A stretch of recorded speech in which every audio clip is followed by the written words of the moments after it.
So we will start this video by complex numbers, and this is also the first topic in the book of linear algebra done right.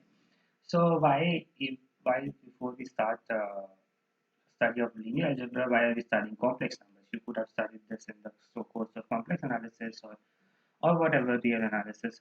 So the fact that we will keep things as general as possible. For example, there are vectors, and say this is a vector, and I can scale this vector by some constant, say 1, or if I scale it by 2, it's just the 2 times this vector. So this whole vector is 2 times v. Now we need to keep things as general as possible, and in linear algebra what we will do is that the constant we multiply vectors to, these constants will come from the set of complex numbers. So I mean, of course, complex numbers is a bigger set, so complex numbers also include the real numbers. So I can scale this vector by a real number as well. And yeah, so and one more thing is that the vectors are expressed by written in terms of components, say something times I cap plus something times j cap plus something times k cap. So this vector belongs to R3. And yeah, so we will keep the vectors as more general. We can put even a complex numbers here in between. Say I will put c1 here, c2 here, and c3 here. So then this space is three-dimensional space in terms of complex numbers. So the fact that the constants inside the vectors, I mean, for vectors come from a field, and this field, I mean, this field is nothing but the the real numbers or the complex numbers. For this fact, I mean that hence we are introducing complex numbers. So let us. This short video is about what are complex numbers, and I mean, I already told you why we use them in the vectors and linear algebra. So complex numbers are nothing. So since okay, fine. Before I introduce what is complex numbers, let me introduce what are real numbers, because when I tell you what is a real number, only then I'll be able to tell you what are complex numbers. So real numbers are nothing but a set of all rational numbers. This we have studied in high school. So set of all rational numbers and the set of irrational numbers. So the set of rational numbers is the symbol for set of rational numbers is q, and whatever is not rational is considered as irrational. So a perfect example, I mean, how rational numbers are defined is like, so rational numbers. So this q set is nothing but it consists of elements like p by q. So I mean, like 2 by 3 or 1 by 4 and so on and so forth. So however, notice that I'll end up in trouble if I divide it by 0. So 2 by 0 is not a rational number, because you divide by 0 something 0, it kind of explodes. So I'll put the constraint that q is not equals to 0. And what about this p and q? I mean, I put numbers here. So in general, I can take this p and q are integers. So I'll just say that they are integers. This z symbol is that the symbol for integers. So um, if you take all of such numbers which are p by in the form of p by q, they are all rational numbers, and the set of all such numbers is called the set of rational numbers. And there are some other numbers apart from these numbers as well, which are the numbers like pi.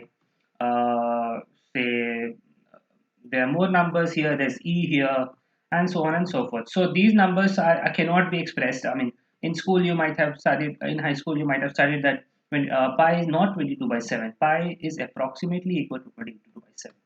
So, I mean, the nearest value of 220 pi is near 22 by 7 or near 3.14. So, when I say 3.14, of course, you could have written 3.14 as 314 divided by 100. Then, what about the rest of the digits? Of course, I mean, here when I say 3.14, it is like some p by q form. That doesn't mean that pi is a rational number. Of course, this thing goes on and it goes on, it doesn't repeat it. So, that is the definition for irrational numbers and all. So, given gave you a short introduction to real numbers in the form of like it is a union of the set of rational numbers and irrational numbers. So, there's even a bigger set than real numbers, which is the complex numbers. And I will define complex numbers in terms of real numbers. So let us take that look at complex numbers.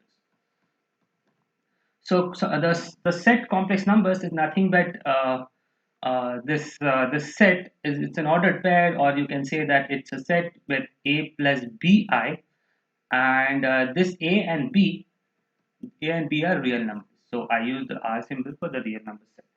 So a and b come from the real number set, and this I is just some symbol. So I is, of course, it's the specific value for the symbol is I is equals to under root minus 1, and it turns out that I is not, of course, it's not real numbers, and hence uh, we call it that this under root minus 1 is I, and this whole set is called as complex number. So you take every combination of a and b, say 1 2, so this will be 1 plus 2i. You take 3 4, a and b combination, so this is 3 plus 4i, and so on and so forth. So even so, a b are real numbers, so you could have taken a as pi and b as, say, e.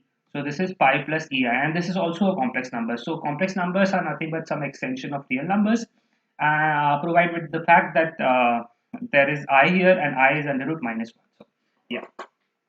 Now, we already know. I mean, of course. So there's one more property that the property of closeness. So of course we took the scalars earlier in high school. We used to take scalars from real numbers, and we took these scalars from real numbers because of the fact that real numbers are closed. So there is some this keyword, this closed keyword is important, and I will tell you the meaning of it. In the meaning that they are closed under addition and multiplication, in the sense that you take two real numbers, say 2 and 3, you get a real number as output. Say you take 2.1 and say 4, so 4 into 2.1 is some real number itself. So it is 21 into 4, it is 88.4, I guess. Yeah. So this is also a real number. So if you take a product of two numbers, x dot y, and if x is a real number, y is a real number, so xy will also be a real number. So in this sense, this is closure in terms of multiplication. So real numbers are also closed in terms of addition. Say I say that 2 plus 3 is equals to 5, and if 2 is a real number, 3 is a real number, so this 5 is also a real number. So if x is a real number, y is a real number, and x plus y is also a real number. So of course, I mean, these things, so this is closure of addition, and this was important to the fact that because if I add two vectors, say I add v1 is a vector, v2 is a vector, so or if I add v1 to v1 itself, so this 2 times v1, this scalar 2 comes from the set of real numbers, and these real numbers are closed. So the fact that this scalar should remain in the real is very important. That's why, because that is only the way it will remain in the same space. Of course, if you did if you added two vectors, and the resulting scalar is suppose out of the real numbers, or maybe it's not closed. So I mean, if you took the scalars not from a set which is closed, you might end up in a result which takes the vector out of its space. I mean, yeah, you will know these terms later when we really define it. So the take home message is that the real numbers are closed under addition and multiplication. So what it means is that when you add two real numbers, you get back a real number, and if you add two complex numbers, you get back if you multiply two real numbers, you get back a real number.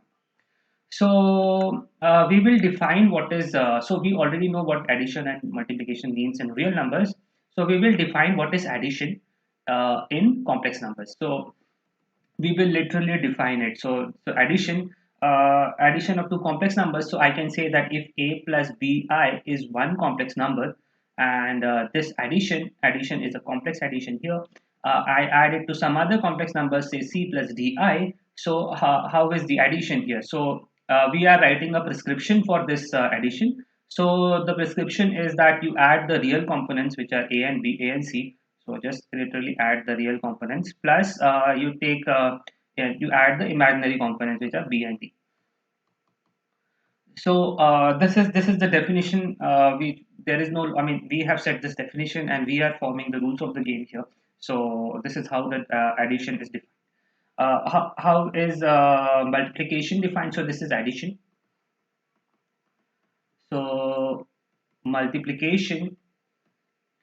So if you have two numbers a plus bi dot c plus di, the way it where we are defining this multiplication is that you take multiplication of real numbers, the real components first, so a into c, and you take multiplication of imaginary components, which is b into d, and you put a minus sign, and this is the real part. Of course, this seems plausible because the a into c is of course a real number, and b is into d is also a real number, and I into I is I square is minus 1, so hence this minus is from there.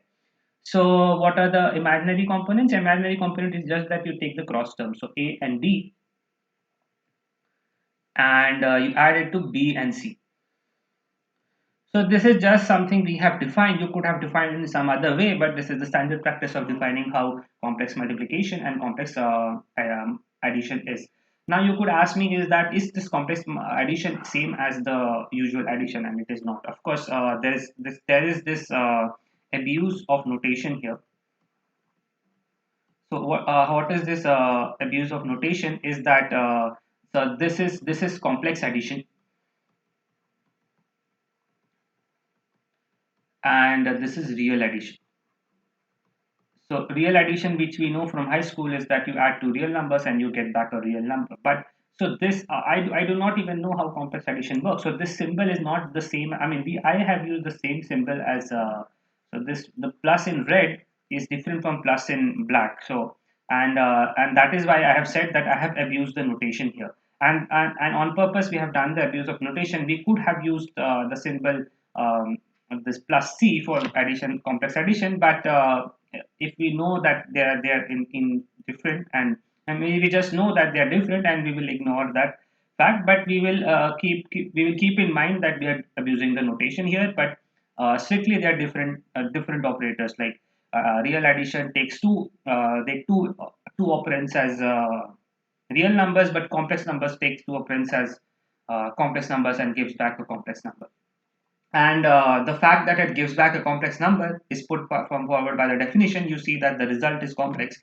So the output of the this complex number operator, the addition of two complex numbers is a complex number. So yeah, so you could say that this addition is a function, and it takes two numbers and throws an output a number. And what are these two numbers? These two are complex numbers and gives an output as complex numbers. So yeah, so we have defined what is complex addition, what we have defined what is complex multiplication. We have to check whether is it closed. We don't know. I mean, is of course we can see from here that addition of two complex numbers is a complex number. So it looks like it is closed. Now is the other things to check are that is it commutative? Is it associative? I mean, is the inverse exist? So does inverse exist?